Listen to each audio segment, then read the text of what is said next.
मोर्चा निघणार आहे, रॅली निघणार आहे, त्या रॅलीमध्ये मी सुद्धा सहभागी होतोय, तुम्ही सुद्धा सहभागी व्हा. त्यांना काय हो, त्यांना त्याला जोडून त्या प्रकाश सोळंकेंचं घर या आंदोलनामध्ये जाळलं गेलं ते सुद्धा आता हे बघा, त्या कोण क्षीरसागर आमदार आहेत ना, संदीप क्षीरसागर, काय माहिती हो बिचाराला सोशल जस्टिस. ओबीसी नेते. अरे कोण, कुठले ओबीसी नेते? अरे ओबीसीचं आरक्षण चाललंय आणि ओबीसीच्या प्रश्नावर तुम्ही बोलत नाही. कुठले ओबीसीचे नेते आणि कुणी ठरवलं यांना ओबीसीचा नेता? काय कळतं यांना सोशल जस्टिस? काय कळतो सांगा ना. विमुक्त या शब्दाचा अर्थ मला संदीप क्षीरसागरांनी सांगायचा. विमुक्त म्हणजे काय?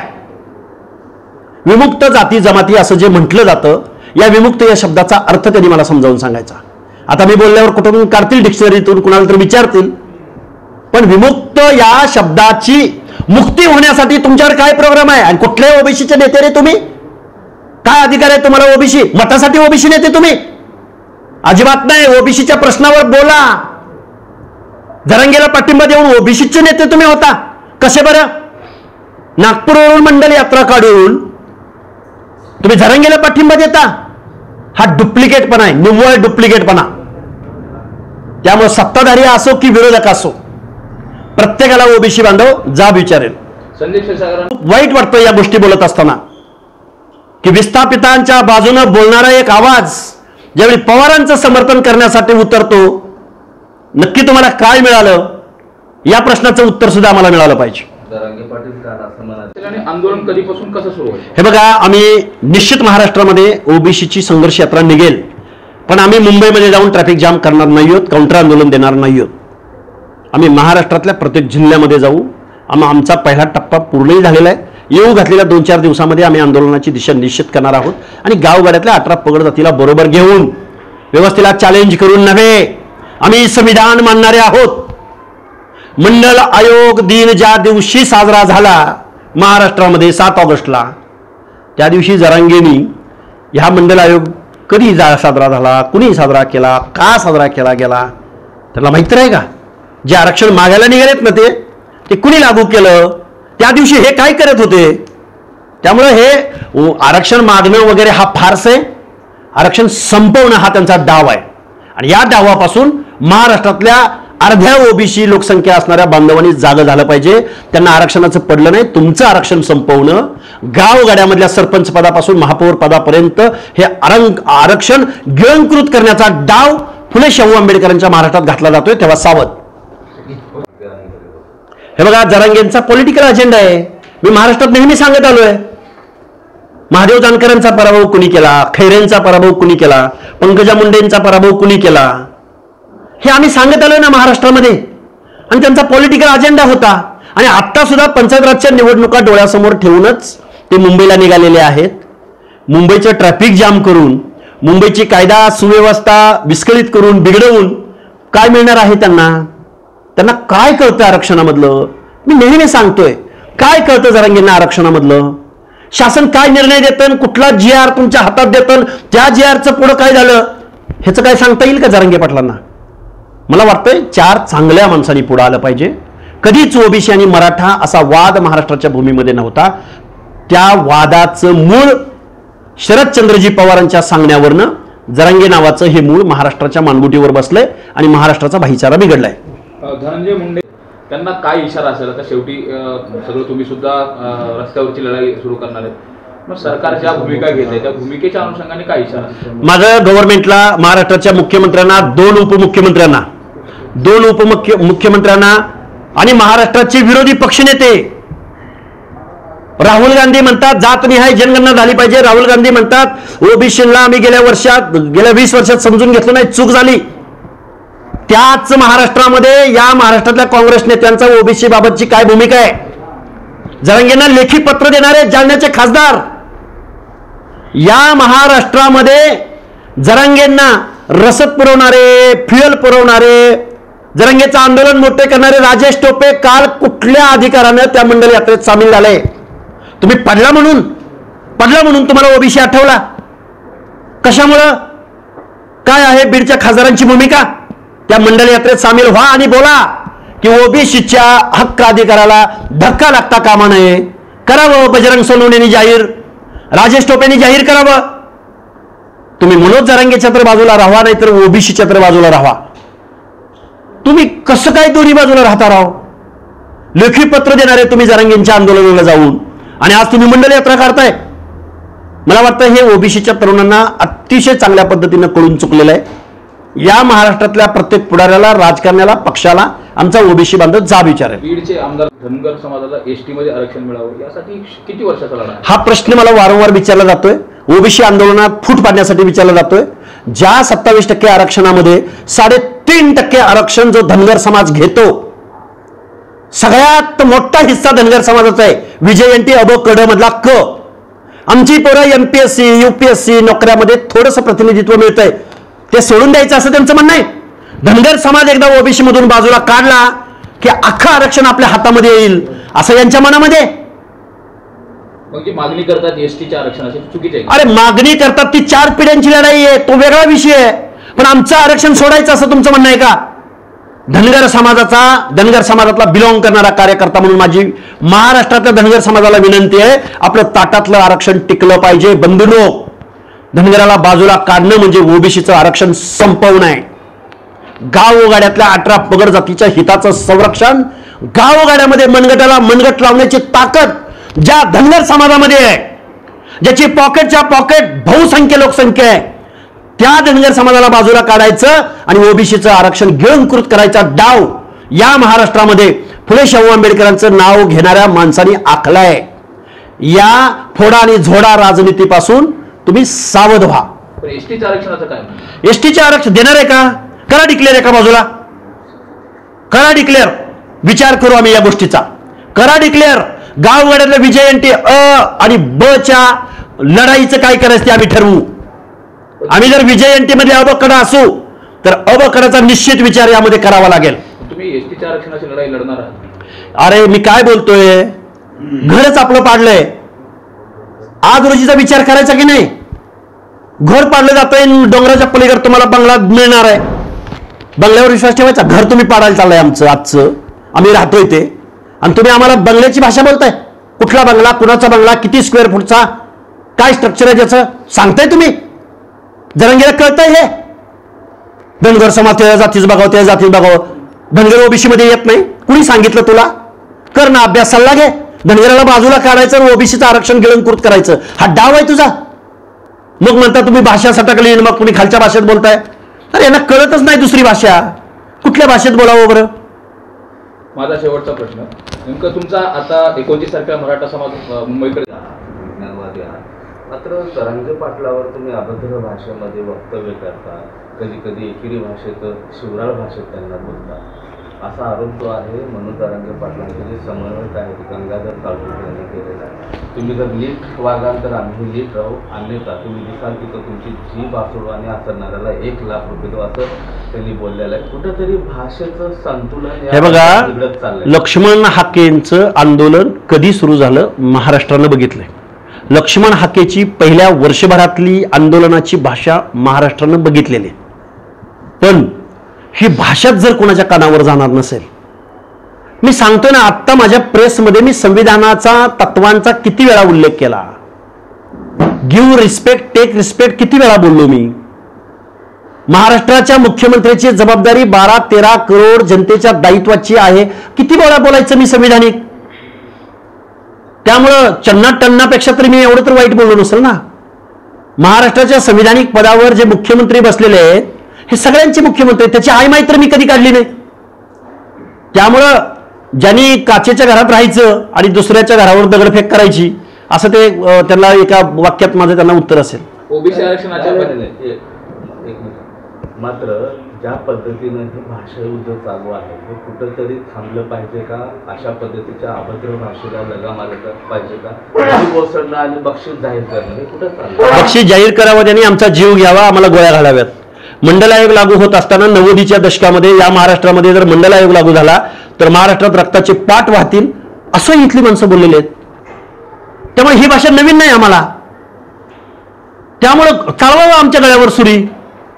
जिम काय हसडताय? चालवा आमच्यावर, आम्ही ओबीसीच्या हक्क अधिकाराची भाषा बोलतोय. चालवा गळ्यावर सुरी आमच्या, आम्ही तयार आहोत. मी आता विदाऊट पोलीस संरक्षणाशिवाय मी बीड जिल्ह्यात आहे, आता बीड शहरामध्ये प्रेस घेतोय. मी जीव आपल्या हातात घेतलाय, हक्क अधिकाराची भाषा बोलतोय, हे कोणीतरी बोललं पाहिजे. एकही माणूस इथं बोलायला तयार नाही. जीव गेला तरी चालेल, तुम्ही जीव काय हसारताय, घ्या जीव आमचा. तुम्ही तसा प्रयत्न करूनही बघितलाय. माझा बळी जाणार असेल ओबीसीच्या आंदोलकाचा, मग माझ्यासारख्या अजून माझे बांधव असतील, मंगेश ससाने असतील किंवा वाघमारे असतील किंवा अजून कोणी असतील, तुम्ही घ्या जीव. आम्ही एकटेच फिरत आहोत, तुम्ही जीवच घेत आलाय ना आजपर्यंत. तुम्ही घोरपडे, अरे धनाजी घोरपडेचा जीव घेतलाय तुम्ही. तुम्ही छत्रपती शिवरायांना विरोध केलाय. आम्ही तर गावगाड्यातले बलुते आलुते आहोत. आम्ही छत्रपती शिवरायांच्या स्वराज्यासाठी जीवाची कुर्बानी करणारी माणसं आहोत. घ्या जीव आमचा, चालेल, पण आम्ही हक्क अधिकाराची भाषा कुठंही थांबवणार नाही. सर, तुमचे ओबीसी आरक्षणाचे कडे तुमच्या गांभीर्याने पाहत नाही. त्यांना या गोष्टीची किंमत मोजावी लागेल. निश्चित आम्हाला काय होणार आहे, आमचं काय होणार आहे आम्हाला माहिती नाही. आमचा बळीही जाईल, कारण आम्ही पॉलिटिकल इंटेन्शननं काम करत नाही आहोत. आम्ही निवडणुका डोळ्यासमोर आहेत म्हणून काम करत नाही आहोत. आम्ही गावगाड्यातल्या ओबीसीचे हक्क अधिकार टिकले पाहिजेत म्हणून काम करत आहोत. कारखाना असो, पवार फॅमिलीच्या हातामध्ये महाराष्ट्रातल्या 400 संस्था आहेत, 400 पेक्षा जास्त संस्था आहेत आणि त्याच्या अध्यक्ष पवार फॅमिली आहे. आणि मग दुसरी पद्धत तुम्हाला माहितीच आहेत. शरदचंद्रजी पवार देशाचे नेते, सुप्रिया सुळे खासदार, आमचे अजितदादा उपमुख्यमंत्री, परत आमच्या अजितदादांच्या सुनेत्रा वहिनी खासदार, पुन्हा रोहितदादा पवार आमदार. किती पदं असावीत तुमच्या एकाच्या घरामध्ये. परत कारखानदार तुम्हीच, सहकारी कारखान्याचे अध्यक्ष तुम्हीच, खाजगी कारखान्याचे डायरेक्टर तुम्हीच, परत बाबा कलानीचे पार्टनर तुम्हीच, पंचशील ग्रुपचे पार्टनर तुम्हीच, पुन्हा तुम्ही बिल्डरांचे पार्टनर तुम्हीच. British east India Naik company तुमची. कुठला सोशल जस्टिस? हा कुठली मंडळ आयोगाची यात्रा तुम्ही काढताय नागपूरवरून? मंडळ आयोगाने हे सांगितलं, हा सोशल जस्टिस असू शकतो. महाराष्ट्राच्या मुख्यमंत्र्यांना माझे हात जोडून कळकळीची विनंती आहे, ज्या सासूसाठी आम्ही वाहिलं राहिलो तीच सासू तुम्ही आमच्या बोकांडी बसवलेली आहे. मुख्यमंत्री महोदय साहेब, आम्हाला हे अपेक्षित नव्हतं तुमच्याकडून. कुठं गेला माधव? कुठं गेला ओबीसी डीएनए तुमचा? करा ना सर्वे एखादा की तुम्हाला मतदान कुणी केलं. आणि काल परवा आमचे महादेवरावजी जानकर काल परवा जालन्यामध्ये बोलले. काय बोलले? आंब्याच्या झाडाला काय, आंबे असतील त्या झाडाला हे मारलं जातं. आणि म्हणे मी काय पालकमंत्री, काय राजेश टोपेंना जालना जिल्ह्याचा पालकमंत्री करणार. जानकर साहेब, तुम्ही आमचे गुरु आहात. खरं तर खूप ठरवलंय आम्ही तुमच्यावर बोलायचं नाही म्हणून. मग काय पंकजा मुंडेंचं पालकमंत्रीपद काढून घेणार का? तुमचा पराभव कुणी केला? एवढं विसरताय 8-10 दिवसात. तुम्ही राजकीय नेते आहात, तुमची सकाळी एक भूमिका असू शकते, दुपारी एक असू शकते, संध्याकाळी एक असू शकते. तुम्हाला शुभेच्छा. पण आम्ही गावगाड्यातल्या ओबीसीच्या हक्क अधिकाराची लढाई आम्ही लावून धरणार. आम्ही हक्क आणि अधिकाराची लढाई जीव गेला तरी चालेल, पण गावगाड्यातल्या ओबीसीची लढाई, ओबीसीच्या प्रश्नावर एक तसवर सुद्धा मागं सरकणार नाही होत आम्ही. I am a commander, I am a not demander. कुठं आहे कमांडर आणि डिमांडर? कमांडरचा डिमांडर कधी झाला? मला वाटतंय महादेवरावजी जानकरांचं हे वर्तुळ पूर्ण झालेलं आहे. आणि हे वर्तुळ पूर्ण करत असताना ज्या पवारांना विरोध करून तुम्ही राजकारणाला सुरुवात केली, त्याच पवारांचं समर्थन करायला तुम्हाला उतरावं लागतंय. हे या महाराष्ट्रातल्या सगळ्या ओबीसी बांधवांना माझी हात जोडून विनंती आहे. महादेवराव जानकरांचं वर्तुळ पूर्ण झालंय, पण हे वर्तुळ पूर्ण होत असताना गावगाड्यातल्या ओबीसींच्या वाट्याला नक्की काय आलं? जो विस्थापित धनगर समाज आहे, जो गावगाड्यातला बलुता आलुता आहे, ज्या गावगाड्यातल्या ओबीसीची आज आरक्षणाची चौकट उद्ध्वस्त झाली, ते सर्रास प्रमाणपत्र वाटप केले जातात. मग सरकार कुठेतरी या सगळ्या मागणीला पाठबळ देत आहे. सरकार टाइमपास करतंय. कारण असे सर्टिफिकेट इश्यू करण्याचा शिंदे समितीला कधीही अधिकार नव्हता. नाही, जबाबदारीने सांगतोय. शिंदे समितीला सुद्धा तुम्ही हा प्रश्न विचारू शकता. सर्टिफिकेट किंवा नोंदणी पाहणं इथपर्यंत मर्यादित अर्थ त्या शिंदे समितीचा आहे. त्या सर्टिफिकेटद्वारे ओबीसीचं रिझर्वेशन भेटलं पाहिजे हा त्यांना अधिकार नाही. त्यांनीही वेळोवेळी सांगितलेलं आहे. त्यामुळं अहो, एखाद्या भटक्याच्या पोराचं एखादं सर्टिफिकेट काढायचं झालं तर ते सर्टिफिकेट इश्यू करण्यासाठी 6 महिने खेटे घालावे लागतात. 1960 पूर्वीचे पुरावे मागितले जातात. एका भटक्याच्या पोराला, एका बलुत्या आलुत्याच्या पोराला सर्टिफिकेट काढायला 6-6 महिने जात असताना सरकार टेबल लावून तुम्हाला सर्टिफिकेट इश्यू करताय? असं सरकार करू शकतं? अरे सर्टिफिकेट मागायचं असतं, मागितल्यानंतर त्याची छाननी होते, छाननी झाल्यानंतर सर्टिफिकेट इश्यू झाल्यानंतर ते व्हॅलिड का इनव्हॅलिड, इथं स्वायत्त संस्था आहेत व्हॅलिड का इनव्हॅलिड ठरवण्यासाठी गव्हर्नमेंटला कोणी अधिकार दिला? असं टेबल लावून पार्शली सर्टिफिकेट काढून देण्याचा? आज इथं कुणब्याची सर्टिफिकेट काढायला 25,000 4 लाखापर्यंत बोली आहेत. जसजशा पंचायत राजच्या निवडणुका समोर येतील तशी लाखो रुपये मोजून कुणब्याची सर्टिफिकेट या महाराष्ट्रात घेतली जात आहेत आणि ओबीसीचं आरक्षण संपवलं जात आहे. हे मला इथं खेदानं नमूद करावं असं वाटतंय. तुम्ही सध्या मोर्चा निघणार आहे, रॅली निघणार आहे, त्या रॅलीमध्ये मी सुद्धा सहभागी होतोय, तुम्ही सुद्धा सहभागी व्हा. त्यांना काय हो, त्यांना त्याला जोडून जयप्रकाश सोळंकेंचं घर या आंदोलनामध्ये जाळलं गेलं ते सुद्धा आता हे बघा, त्या कोण क्षीरसागर आमदार आहेत ना, संदीप क्षीरसागर, काय माहिती हो बिचाराला सोशल जस्टिस? ओबीसी नेते. अरे कोण, कुठले ओबीसी नेते? अरे ओबीसीचं आरक्षण चाललंय आणि ओबीसीच्या प्रश्नावर तुम्ही बोलत नाही. कुठले ओबीसीचे नेते आणि कुणी ठरवलं यांना ओबीसीचा नेता? काय कळतं यांना सोशल जस्टिस? काय कळतो सांगा ना. विमुक्त या शब्दाचा अर्थ मला संदीप क्षीरसागरांनी सांगायचा. विमुक्त म्हणजे काय? विमुक्त जाती जमाती असं जे म्हटलं जातं, या विमुक्त या शब्दाचा अर्थ त्यांनी मला समजावून सांगायचा. आता मी बोलल्यावर कुठून काढतील डिक्शनरीतून, कुणाला तर विचारतील, पण विमुक्त या शब्दाची मुक्ती होण्यासाठी तुमच्यावर काय प्रोग्राम आहे? आणि कुठले ओबीसीचे नेते रे तुम्ही? काय अधिकार आहे तुम्हाला ओबीसी? मतासाठी ओबीसी नेते तुम्ही? अजिबात नाही. ओबीसीच्या प्रश्नावर बोला. जरांगेला पाठिंबा देऊन ओबीसीचे नेते तुम्ही होता. कसे बरं? नागपूरवरून मंडल यात्रा काढून तुम्ही जरांगेला पाठिंबा देता? हा डुप्लिकेटपणा आहे, निव्वळ डुप्लिकेटपणा. त्यामुळे सत्ताधारी असो की विरोधक असो, प्रत्येकाला ओबीसी बांधव जाब विचारेल. संदीप क्षीरसागर, वाईट वाटतं या गोष्टी बोलत असताना की विस्थापितांच्या बाजूने बोलणारा एक आवाज ज्यावेळी पवारांचं समर्थन करण्यासाठी उतरतो, नक्की तुम्हाला काय मिळालं या प्रश्नाचं उत्तर सुद्धा आम्हाला मिळालं पाहिजे. जरांगे पाटील काल असं म्हणाले. आणि आंदोलन कधीपासून कसं सुरू होईल? हे बघा, आम्ही निश्चित महाराष्ट्रामध्ये ओबीसीची संघर्ष यात्रा निघेल, पण आम्ही मुंबईमध्ये जाऊन ट्रॅफिक जाम करणार नाही आहोत, काउंटर आंदोलन देणार नाही आहोत. आम्ही महाराष्ट्रातल्या प्रत्येक जिल्ह्यामध्ये जाऊ. आमचा पहिला टप्पा पूर्णही झालेला आहे. येऊ घातलेल्या 2-4 दिवसामध्ये आम्ही आंदोलनाची दिशा निश्चित करणार आहोत आणि गावगाड्यातल्या 18 पगड जातीला बरोबर घेऊन, व्यवस्थेला चॅलेंज करून नव्हे, आम्ही संविधान मानणारे आहोत. मंडल आयोग दिन ज्या दिवशी साजरा झाला महाराष्ट्रामध्ये 7 ऑगस्टला, त्या दिवशी जरांगेंनी ह्या मंडल आयोग कधी साजरा झाला, कुणी साजरा केला, का साजरा केला गेला, त्याला माहिती आहे का? जे आरक्षण मागायला निघालेत ना ते कुणी लागू केलं? त्या दिवशी हे काय करत होते? त्यामुळे हे आरक्षण मागणं वगैरे हा फारस आहे. आरक्षण संपवणं हा त्यांचा डाव आहे आणि या डावापासून महाराष्ट्रातल्या अर्ध्या ओबीसी लोकसंख्या असणाऱ्या बांधवांनी जागं झालं पाहिजे. त्यांना आरक्षणाचं पडलं नाही. तुमचं आरक्षण संपवणं, गावगाड्यामधल्या सरपंच पदापासून महापौर पदापर्यंत हे आरक्षण गिळंकृत करण्याचा डाव फुले शाहू आंबेडकरांच्या महाराष्ट्रात घातला जातोय. तेव्हा सावध. हे बघा, जरांगेंचा पॉलिटिकल अजेंडा आहे. मी महाराष्ट्रात नेहमी सांगत आलोय, महादेव जानकरांचा पराभव कुणी केला, खैरेंचा पराभव कुणी केला, पंकजा मुंडेंचा पराभव कुणी केला, हे आम्ही सांगत आलोय ना महाराष्ट्रामध्ये. आणि त्यांचा पॉलिटिकल अजेंडा होता. आणि आता सुद्धा पंचायत राजच्या निवडणुका डोळ्यासमोर ठेवूनच ते मुंबईला निघालेले आहेत. मुंबईचं ट्रॅफिक जाम करून, मुंबईची कायदा सुव्यवस्था विस्कळीत करून, बिघडवून काय मिळणार आहे त्यांना? त्यांना काय कळतं आरक्षणामधलं?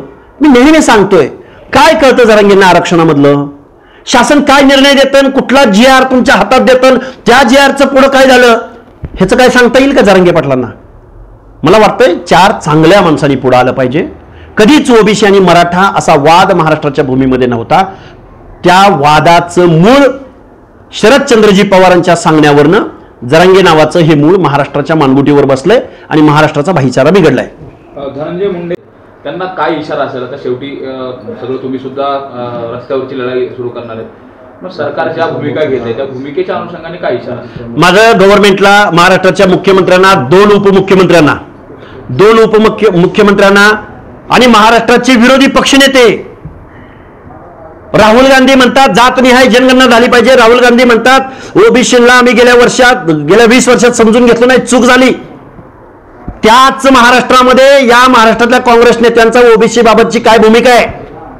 जरांगेंना लेखी पत्र देणारे जालन्याचे खासदार, या महाराष्ट्रामध्ये जरांगेंना रसद पुरवणारे, फ्युएल पुरवणारे, जरांगेचं आंदोलन मोठे करणारे राजेश टोपे काल कुठल्या अधिकारानं त्या मंडल यात्रेत सामील झाले? तुम्ही पडला म्हणून तुम्हाला ओबीसी आठवला? कशामुळं? काय आहे बीडच्या खासदारांची भूमिका? त्या मंडल यात्रेत सामील व्हा आणि बोला की ओबीसीच्या हक्क अधिकाराला धक्का लागता कामा नये. करावं बजरंग सोनवणेंनी जाहीर, राजेश टोपेंनी जाहीर करावं. तुम्ही मनोज जरांगेच्या तर बाजूला राहा, नाहीतर ओबीसीच्या तर बाजूला राहा. तुम्ही कसं काय दोन्ही बाजूला राहता राव? लेखी पत्र देणारे तुम्ही जरांगेंच्या आंदोलनाला जाऊन आणि आज तुम्ही मंडल यात्रा काढताय. मला वाटतं हे ओबीसीच्या तरुणांना अतिशय चांगल्या पद्धतीनं कळून चुकलेलं आहे. या महाराष्ट्रातल्या प्रत्येक पुढाऱ्याला, राजकारण्याला, पक्षाला आमचा ओबीसी बांधव जाब विचारेल. बीडचे आमदार धनगर समाजाला एसटी मध्ये आरक्षण मिळावं यासाठी किती वर्षाचा लढा? हा प्रश्न मला वारंवार विचारला जातोय.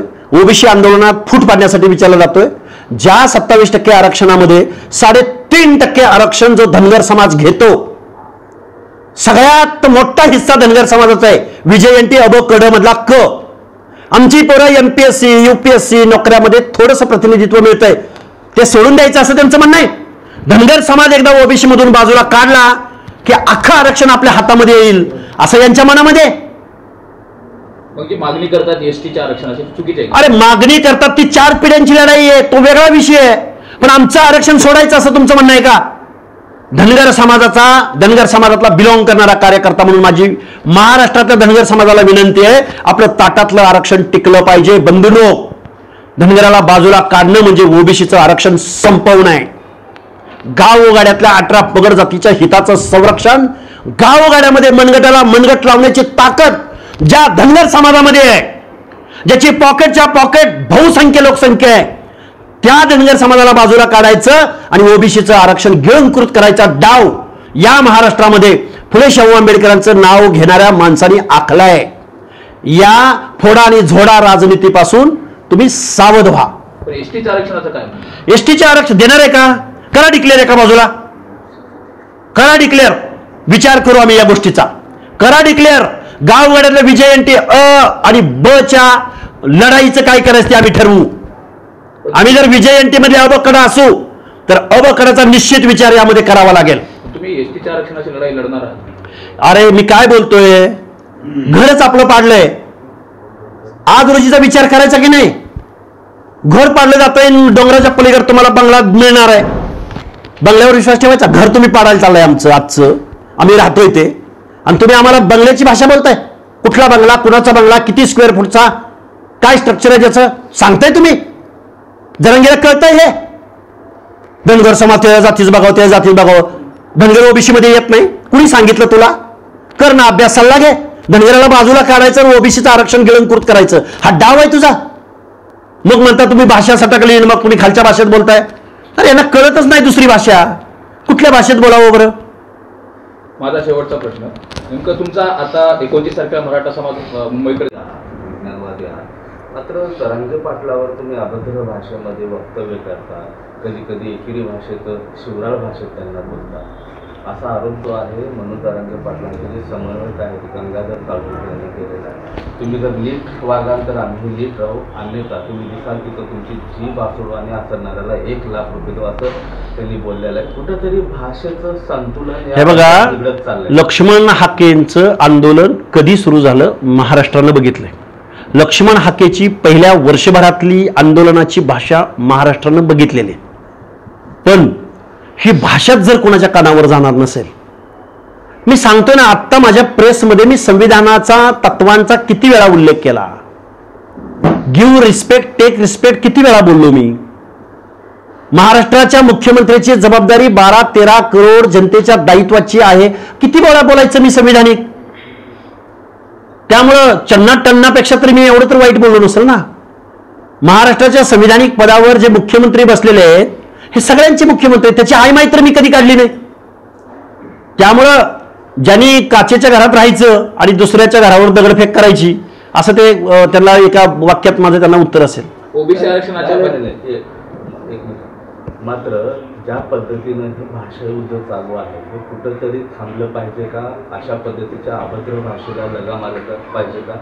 कोसळणं आणि बक्षीस जाहीर करणं हे कुठं चाललं? बक्षीस जाहीर करावं, त्यांनी आमचा जीव घ्यावा, आम्हाला गोळ्या घालाव्यात. मंडल आयोग लागू होत असताना 90च्या दशकामध्ये या महाराष्ट्रामध्ये जर मंडल आयोग लागू झाला तर महाराष्ट्रात रक्ताचे पाट वाहतील, असं इथली माणसं बोललेली आहेत. त्यामुळे ही भाषा नवीन नाही आम्हाला. त्यामुळं चालवावं आमच्या गळ्यावर सुरी. जिम काय हसडताय, चालवा आमच्यावर. आम्ही ओबीसीच्या हक्क अधिकाराची भाषा बोलतोय, चालवा गळ्यावर सुरी आमच्या. आम्ही तयार आहोत. मी आता विदाऊट पोलीस संरक्षणाशिवाय मी बीड जिल्ह्यात आहे. आता बीड शहरामध्ये प्रेस घेतोय. मी जीव आपल्या हातात घेतलाय, हक्क अधिकाराची भाषा बोलतोय. हे कोणीतरी बोललं पाहिजे. एकही माणूस इथं बोलायला तयार नाही. जीव गेला तरी चालेल. तुम्ही जीव काय हसारताय, घ्या जीव आमचा. तुम्ही तसा प्रयत्न करूनही बघितलाय. माझा बळी जाणार असेल ओबीसीच्या आंदोलकाचा, मग माझ्यासारख्या अजून माझे बांधव असतील, मंगेश ससाने असतील किंवा वाघमारे असतील किंवा अजून कोणी असतील, तुम्ही घ्या जीव. आम्ही एकटेच फिरत आहोत. तुम्ही जीवच घेत आलाय ना आजपर्यंत. तुम्ही घोरपडे, अरे धनाजी घोरपडेचा जीव घेतलाय तुम्ही. तुम्ही छत्रपती शिवरायांना विरोध केलाय. आम्ही तर गावगाड्यातले बलुते आलुते आहोत. आम्ही छत्रपती शिवरायांच्या स्वराज्यासाठी जीवाची कुर्बानी करणारी माणसं आहोत. घ्या जीव आमचा, चालेल. पण आम्ही हक्क अधिकाराची भाषा कुठंही थांबवणार नाही. सर, तुमचे ओबीसी आरक्षणाचे अंजली दमाने यांनी दावा केलाय. त्यांनी त्या कायम दावाच करत असतात. न्यायव्यवस्थेनं काय उत्तर दिलंय किंवा कोर्टामध्ये काय उत्तर आलंय त्याचं काय असेल तर मी त्याच्यावरती बोलेन. दमाने यांचा काय रोजचा व्यवसाय आहे, ते बोलत राहतील. त्या अनेक प्रकरणं असतात. त्या प्रकरणांचं पुढे जाऊन काय होतं, जलसिंचन घोटाळा तुम्ही बघितलाय महाराष्ट्रामध्ये, त्याचं काय झालं शेवटाला, ह्याचं उत्तर त्या आजही देऊ शकलेल्या नाहीत. त्यामुळे त्या काय बोलल्या, ह्या कोण आहेत अंजलीताई दमानिया? कुठल्या कोर्टाच्या काही जज वगैरे आहेत का? असं काही जजमेंट वगैरे आलंय का?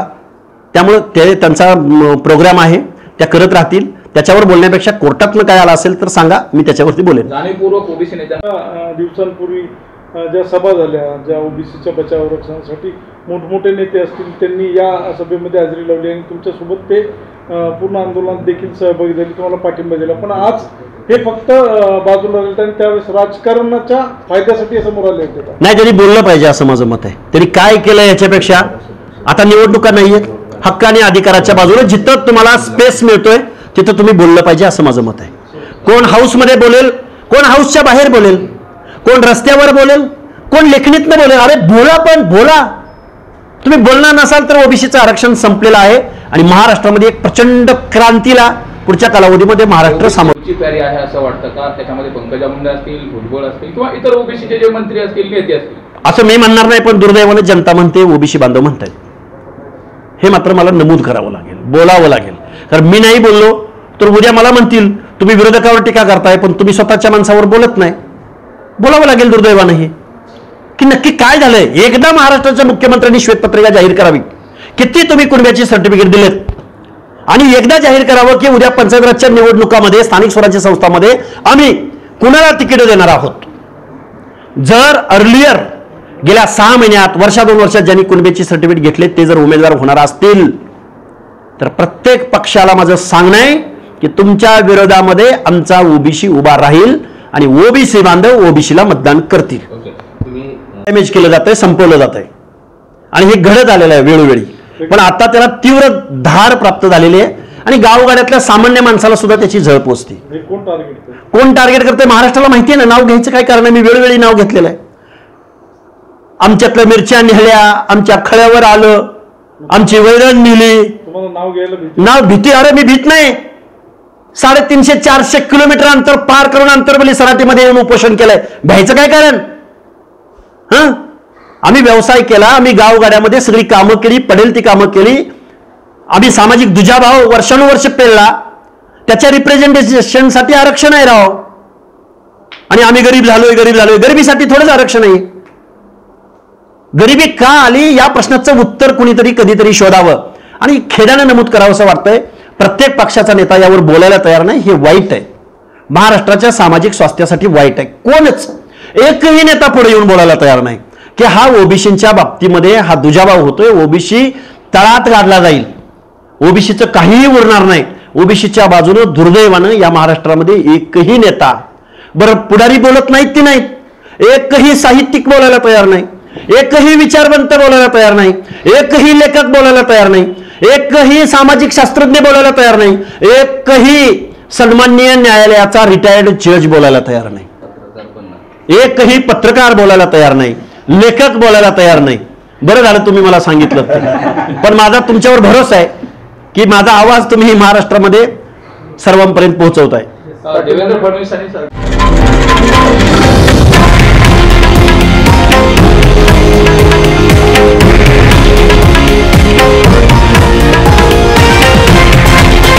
हे आहे देशातील नंबर 1 न्यूज नेटवर्क आणि आपण पाहत आहात TV9 मराठी, एकमेव.